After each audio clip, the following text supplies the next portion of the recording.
hormones that, depending upon who you talk to, are sometimes termed counter-regulatory hormones. And what they really mean is, these are hormones that do the opposite of insulin. Okay? Insulin drives glucose into cells. When we are resting and we've just eaten, this is a good thing. But when we're exercising, bad. Because muscle contractions are also going to pull glucose in. Okay? And a reminder, at all costs, brain wants a constant level of glucose in the blood. At all costs. Okay? So, as we start exercising, and you start pulling more and more glucose out of the blood, we need to replace it by breaking down liver glycogen, or we need to stop using it by using fat instead. Okay? Those are going to be our two strategies. So, the first of our hormones that help us with this is something called glucagon. Glucagon, in many ways, really is the anti-insulin. It also comes from the pancreas.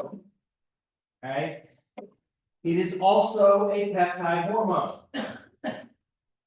But when insulin is released because of high blood glucose, glucagon is released because of low blood glucose, or relatively lower-ish blood glucose levels. Okay? Again, I will harken back. If you haven't had breakfast, okay, you probably have elevated glucagon levels right now. Okay? What glucagon does is it promotes the breakdown of glycogen, especially in the liver, so that we can take those stored glucose molecules in glycogen, put them in the blood. It promotes fat mobilization, so it promotes the breakdown of fat out of adipose tissue. And it promotes a process that we mentioned briefly before called gluconeogenesis. It promotes taking and making glucose also in the liver from non-glucose or non-carbohydrate precursors, which you should just interpret as protein. Okay, protein. So if your glucagon is elevated right now, there is a chance that you are grabbing amino acids and things in your blood, sending them to your liver and trying to make glucose out of those. Which means that is amino acids that couldn't go into a muscle if you were trying to make your muscles bigger. Okay? Although let's all be honest, it's Friday, spring break is next week, we're kind of out of time. Okay? On all of that. Okay, that's glucagon. Okay. Our next hormone that helps us in a counter-regulatory manner is something called thyroid hormone. Okay. Thyroid hormone is a really interesting one. And it's hard to pin down exactly what it does, because in a lot of ways, thyroid hormone is your friend that's your biggest cheerleader. It's your friend that's like, let's do this, let's do this, let's do this, come on, right? Let's go get pizza, or whatever it might be, okay? Thyroid hormone allows other things to happen better or more often. So we call thyroid hormone permissive, okay? It's a permissive hormone. It helps other hormones work better or work to their full potential, okay? Its primary role, though, is to control and regulate metabolism. Thyroid hormone generally comes in two flavors, which I'm sure you guys learned about, right? They have iodine in them. It's called T3 and T4. So it is triiodothyronine. I'll see the fast part, I want to call it tyrosine. Triiodothyronine, or thyroxine, which is T4. Okay. If I inject all of you with thyroid hormone, your metabolic rate goes up immediately. If I give you something to suppress thyroid hormone, your metabolic rate falls. Okay. Very common disorders in the thyroid. If you make too much, it's called hyperthyroid. If you make not enough, it's called hypothyroid. We can alter thyroid hormone concentrations and change your personality and your weight within a month. Okay. We give one of our cats. Our cat is hyperthyroid. So twice a day, I have to rub medicine in our cat's ear that lowers her thyroid hormone levels. Okay? And it does all kinds of weird things with her behavior. It doesn't just make her sluggish, but like it's made her fur look better. She grew this all this weird shit. Okay? But she was hot. And because of that, couldn't keep weight on, ate a whole bunch, peed all the time. It was kind of weird, interesting stuff. The opposite, okay, we had a dog previously that was the opposite, that was hypothyroid. They give supplemental thyroid hormone to kind of prevent excess weight gain and stuff like that. So this plays a big role, okay? Very, very, very common things that we see in folks that are going to be there, okay? So that's thyroid. Okay. The next group are what we call catecholamines. This is epinephrine and norepinephrine. In this instance, we're talking about sort of epinephrine and norepinephrine as hormones. So they're coming from the adrenal medulla. Okay? They're coming from those adrenal glands that sit on the top of your kidneys. This is a funnel. Okay? Who should I pick on?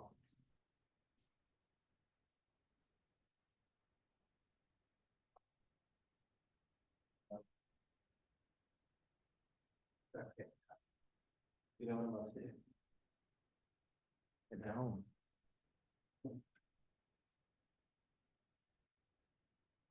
Hey, stand up. Kate, are you a singer? Are you a singer? No.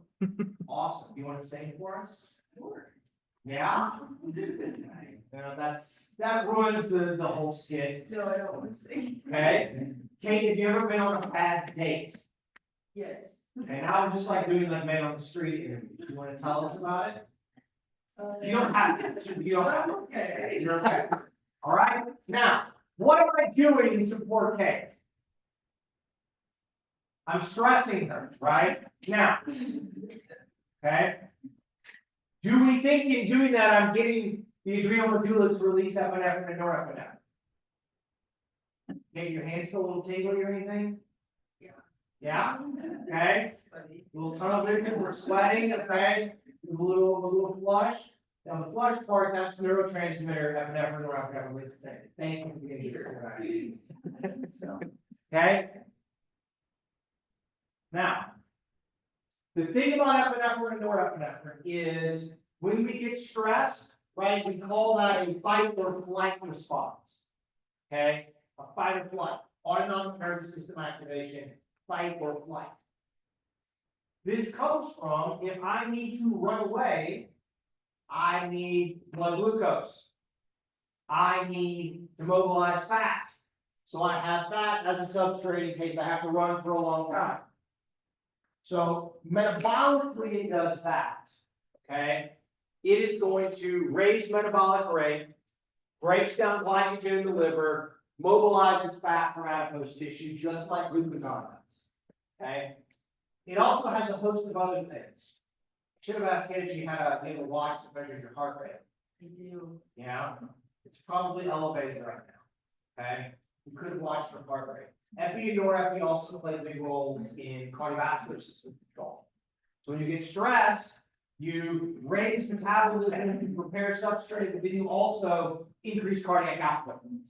So you can circulate all of those substrates more. You can send more oxygen. We'll talk about that there. It increases blood pressure, it increases breathing rate, breathing depth, it has a kind of wide range of things. Okay? That's epi and norepi. So they function very much like glucagon there. Okay. Now we'll talk about a kind of a controversial cortisol. You guys heard of cortisol? Is cortisol our friend or is cortisol our enemy? We don't really know, right? Sometimes yes, sometimes no. Cortisol comes from the adrenal cortex. This is our first steroid hormone. Okay, has a base. It is cholesterol. It is also in many ways considered a stress hormone, but the big thing that we do with cortisol is when we are in between meals. Let's say you do intermittent fasting, or let's just say you're a normal person who doesn't have a 6-year-old or 2 dogs and have to get up twice in the middle of the night to do things. And you get to sleep all night.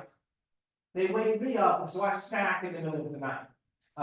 While the dogs are outside, it's right next to our pantry where the chips are, and so I have a problem.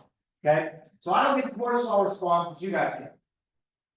But what we do with cortisol is plasma glucose falls in between meals, and you release cortisol, and it tries basically to mobilize fat. It promotes, and the big deal where people say is it bad, is it promotes metabolism. It promotes the breakdown of protein into amino acids so we can undergo gluconeogenesis and make glucose out of those. So there has been at times a school of thought that if you're stressed all the time, we have really high cortisol levels, that leads to the breakdown of muscle and that has deleterious effects. Okay? People do a lot with cortisol because it's easy to measure. All you have to do is spin the tube for us, and we can measure salivary cortisol levels. It's pretty easy.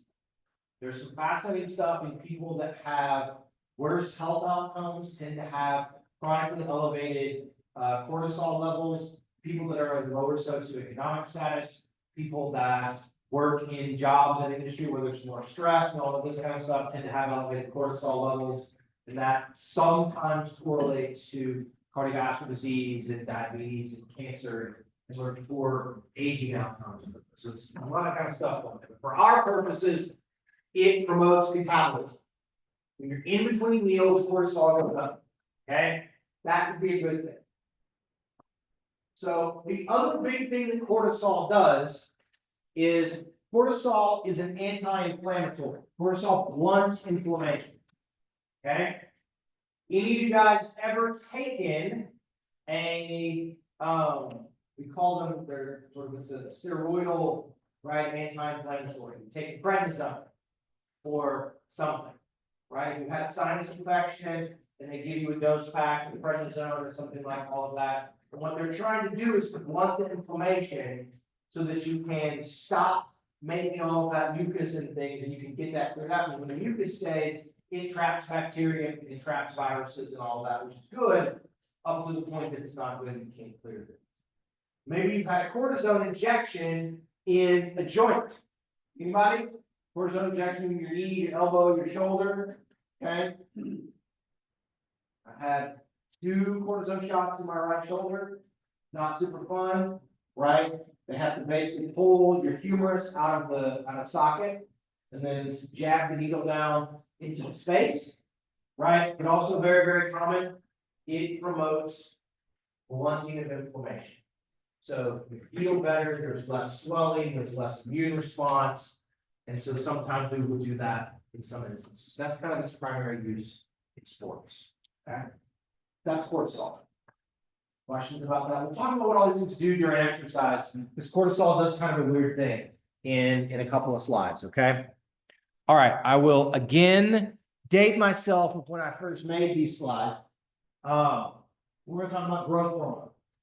Okay, growth hormone comes from the anterior pituitary. All right, and what growth hormone does, the thing we've already talked about, right, is move amino acids around, promote muscle protein synthesis, but it also really, really promotes the mobilization and breakdown of fat from adipose tissue. One of the big things when bodybuilders and the like take growth hormone, they take it with their testosterone because this helps lean them out and remove adipose tissue. Okay. Now, in our picture on the right, okay, this group of folks had their own reality TV show. in the kind of early 2000s. And several of them are what we call pituitary dwarfs. And that means that they make very low levels of growth hormone. And so that is a type of dwarfism. There are others. What you see down here in the bottom is a picture that Google returned of our very, very tall gentleman there. He's a pituitary giant, right? You know, he was essentially like 8 feet tall because he overexpresses growth hormone, okay? And we might all think it would be great to be taller, but a lot of those things, when you make it uncontrollable, you have lots of bone problems and things like that. It's not all it's cracked up to be, okay?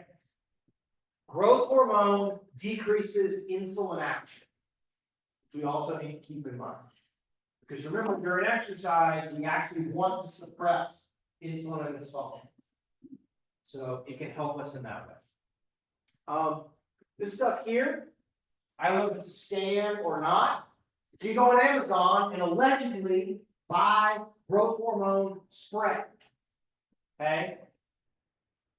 My 5'3" wife really would like to be like 5'7", and so she'd be down to take some of that. She was hoping that she'd get some extra height when she was pregnant. Oftentimes, ladies, when you are pregnant, your feet get bigger. You have lots of growth hormone and stuff that went on to help, and the bones. So like she's going out a half a shoe size, but she didn't get any taller. What she really liked was she got to buy all new shoes. So way like 20 new pairs of shoes. My wife likes shoes. With all of that. Okay, that's growth hormone. Ties have been to our house. You haven't seen all of Leslie's shoes, but we will. I'll take a picture. She was really excited last night. She went to an ACLU meeting, and there was this like 80-year-old woman sitting next to her, and she was like, "I like your shoes. I need to write down where you got your shoes." And she grandma pulls out a gum wrapper, like all grandmas would, very stereotypically, like wrote it down on there, like where she got them and everything. So made my wife's day. All right, so that's shoes, that's growth hormone. Remember, our goal during exercise is to match glucose being pulled out by the muscle by putting glucose in from liver glycogen, and whenever possible, dump a bunch of fat in so we don't have to use the glucose, period. So it's not getting taken out. Okay? Additionally, the use of fat also helps us preserve glycogen in our muscles. All the while when you're doing muscle contractions, the release of calcium, the release of epinephrine, norepinephrine especially, also helps us break down glycogen in our muscle. If you use muscle glycogen, then you're also not using blood glucose. But as we learned on Wednesday, right, when we run a marathon and the muscle glycogen is gone, we all feel real shitty. Okay? So, based upon all of this, what do you guys think is going to happen to hormones and different hormones during exercise? Okay? Let's just start. We talked about insulin. Insulin goes down. Okay? Insulin goes down. And basically everything else goes up. Okay? Here's a graph. We're doing 3 hours of exercise because we're masochists. Okay? We have blood glucose in blue, and you have insulin in red on there. And what you will note is that there's this slight rise in blood glucose, and then it's mostly level. It's definitely not falling, but there's a corresponding kind of giant drop in insulin over time. Okay? If insulin didn't go down, we'd all go into a coma every time we exercise because blood glucose would fall too much. Okay? It would fall too much. Okay. Similarly, here's our same 3 hours, and this is percent change from baseline. The previous one was absolute values. What you see again on the bottom in blue is blood glucose. Again, a tiny rise because we're dumping all of this glycogen in, but you see, right, epinephrine, norepinephrine, glucagon, all sort of rising precipitously over time. Glucagon eventually kind of levels off. The only one that's weird is the, unfortunately, horns down, burnt orange Texas color here, which is cortisol. Okay, cortisol. You will note that cortisol goes up for about a half an hour and then it progressively declines later on. Okay. All of the other ones that we've talked about rise during exercise and kind of stay up. Cortisol goes up and then it comes back down. Okay. It's not worth getting into the how and the why. What does that mean or anything else? I just want you to know that that's what it does. Okay. All right. Another fun one. So here is up to an hour of exercise. Previously, what I've shown you guys basically is the effective exercise duration. Walking for 3 hours, jogging for 3 hours, kind of relatively low to moderate intensity exercise. Okay. What happens then during higher intensity exercise when the energy demand is even higher? And so what you will see here with these clusterings is what happens with epinephrine. The same thing basically happens with norepinephrine is the higher the intensity, the quicker and larger the spike in epinephrine or norepinephrine. Okay, so you do all out sprinting for as long as you can go for 30 seconds. Sprint for 30 seconds. You're going to get a giant spike in epinephrine and norepinephrine. Okay, goes way up really, really fast. You are probably over lactate threshold, but still able to go for 20 or 25 minutes. Here's this kind of 80 to 90% of VO2 max line. There, it's up. It's going up steeper, but it's not quite as high as during the all-out sprint. And then here you can see these much more kind of subtle graded increases that we see with all of that. Okay, so the idea is intensity drives ATP turnover, which drives some of the mechanisms that are going to make the adrenal medulla release epi and norepi. Okay, and so the higher the intensity, the bigger the stress response. The bigger the stress response. Okay, so that's kind of where we're getting. Now there are consequences to some of this, and what people have tried to do is epinephrine and norepinephrine promote the breakdown of fat and adipose tissue. What if we do some sprints and things to dramatically increase its release early on in our workout? Or you go do resistance training, it's very heavy. Early on in the workout, you release all of this and you speed up the breakdown of adipose tissue into your blood. Then you go do your cardio afterwards, and you're going to metabolize more fat and continue to break down more fat. It's a thing that works, but as we had talked about previously in class, it's a pretty minimal kind of difference. But those are things that you may see, right? And people are like, okay, do this, do that, do this other weird kind of workout related thing. All right, and a few more that are coming. Okay. In addition to epi and norepi, cortisol and glucagon also follow kind of that similar intensity dependent release path, where the higher the intensity of exercise, the steeper the spike in cortisol, the steeper the spike in glucagon is going to be. Then it comes back down, right? We're doing like sprint and then recover, right? Here's this little blood glucose response. If it spikes during your 30-second sprint, then it comes back down. Right, and you're going to get these kind of corresponding spikes in these other hormones. Okay. All right. This is we've kind of seen the glucose response. This is what is happening with free fatty acids in the blood. So this is how we know that we're mobilizing fat from adipose tissue. On the left, here's cortisol. Cortisol increase in blue. Here's the corresponding increase in blood or plasma free fatty acids in red, okay, going up like that. Here is basically the fat changes in blue this time, and then changes in growth hormone and epi and norepi in black and red and green. So you will see that these things kind of track pretty well with each other.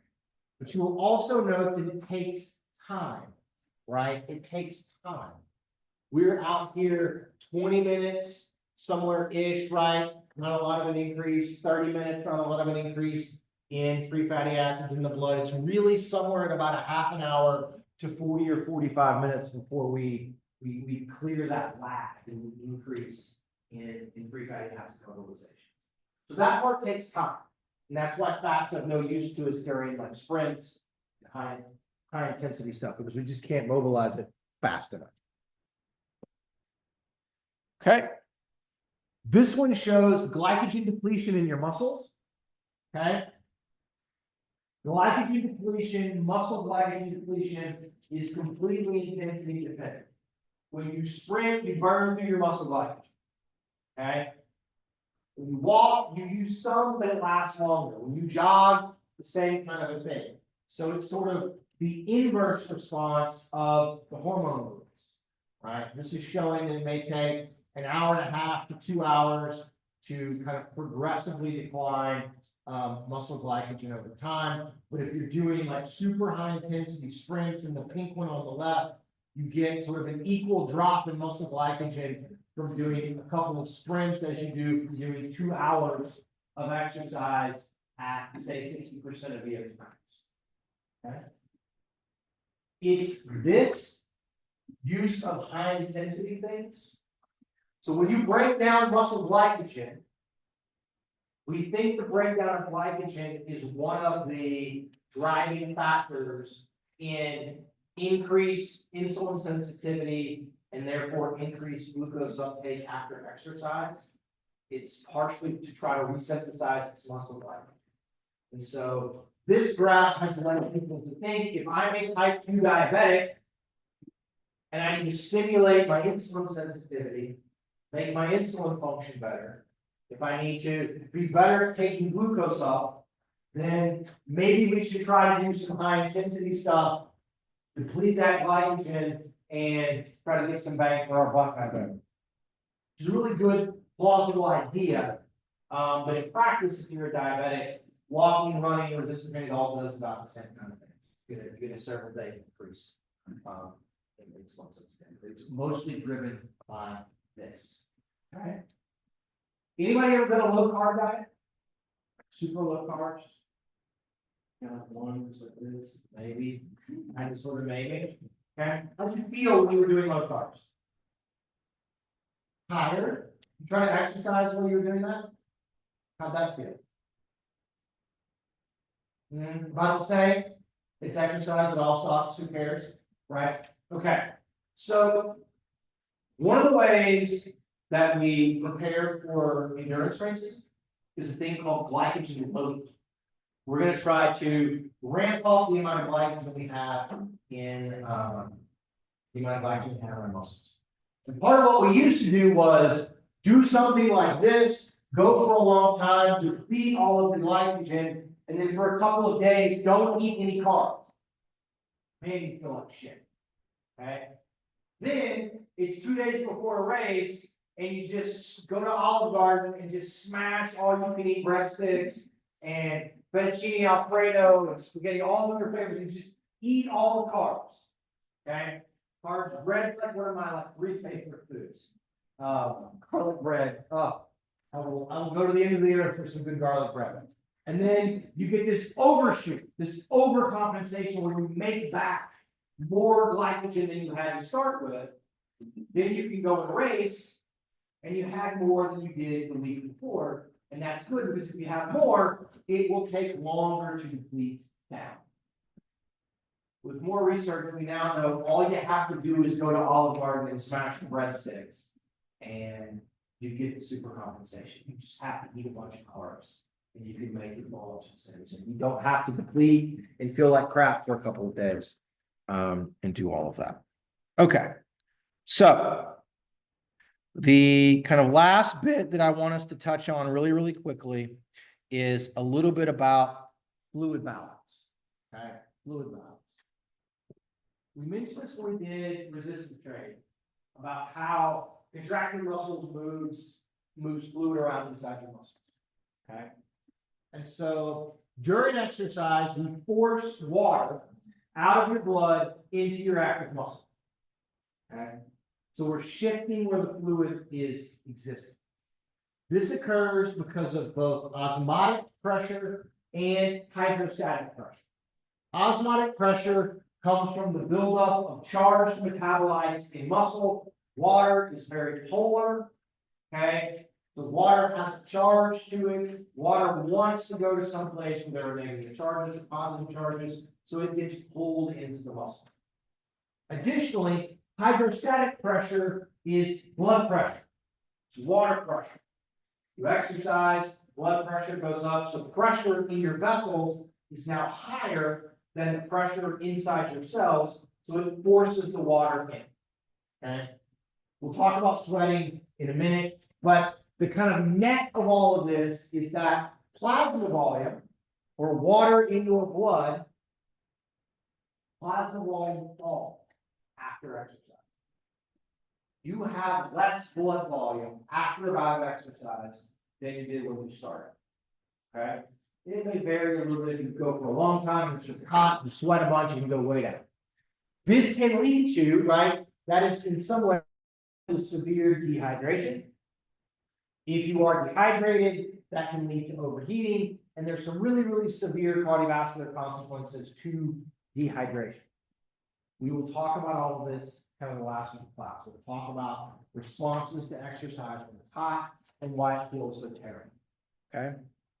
So in response to all of this, after the fact, the body will release a couple of hormones that will attempt to rebuild your plasma volume. We'll try to put the water back into the blood. And those two hormones are aldosterone and antidiuretic hormone. Aldosterone comes from the adrenal cortex. ADH comes from the posterior pituitary. Okay. And the net function of both of these are to increase water content in the blood. Increase water content in the blood. Aldosterone does this, okay, by increasing retention of sodium at the kidneys. No one panic. I'm not going to talk about distal convoluted tubules and where the sodium channels are and all of that stuff, okay? But your kidneys hold on to sodium, which then means we hold on to more water, so you make less urine. Okay? Hold on to that water, it stays in your blood. ADH works, right, kind of in the opposite way, in that it directly makes you hold on to water. Again, you make less urine. Okay? You hold on to water. There's some parts of these things that drive an increase in thirst. Humans, we're really weird. By the time you're really thirsty, you're dehydrated. It's too late. And then when you drink, you never drink enough to properly rehydrate yourself. Okay? Dogs, also the bane of my existence right now. Dogs get thirsty, they drink until they're like fully rehydrated. That they match that really, really carefully on those things. It's partially kind of how they have learned to function in all of this. We don't. But the combined effects of these two things are after exercise, you actually increase your plasma volume. So during the bout, it falls. So right when you're done, you have a little bit less blood volume, a little bit less plasma volume. But then in the days after, it actually goes up. And we'll see with aerobic training responses, this has some really positive consequences for exercising when it's hot outside, but also for increasing your VO2 max because it makes your overall blood volume go up. Okay. It can be a real positive. Okay. That's what we've got. Okay. Questions about that? All right. In our 5 minutes, I want you guys to do two things. One, bring your test down. Two, I want you with a group around you, write your names on a piece of paper.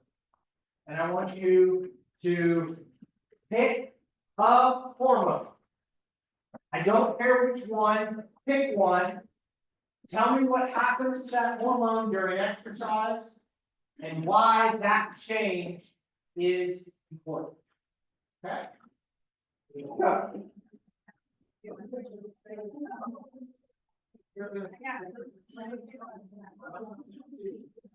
Finally, almost know it's. Yay?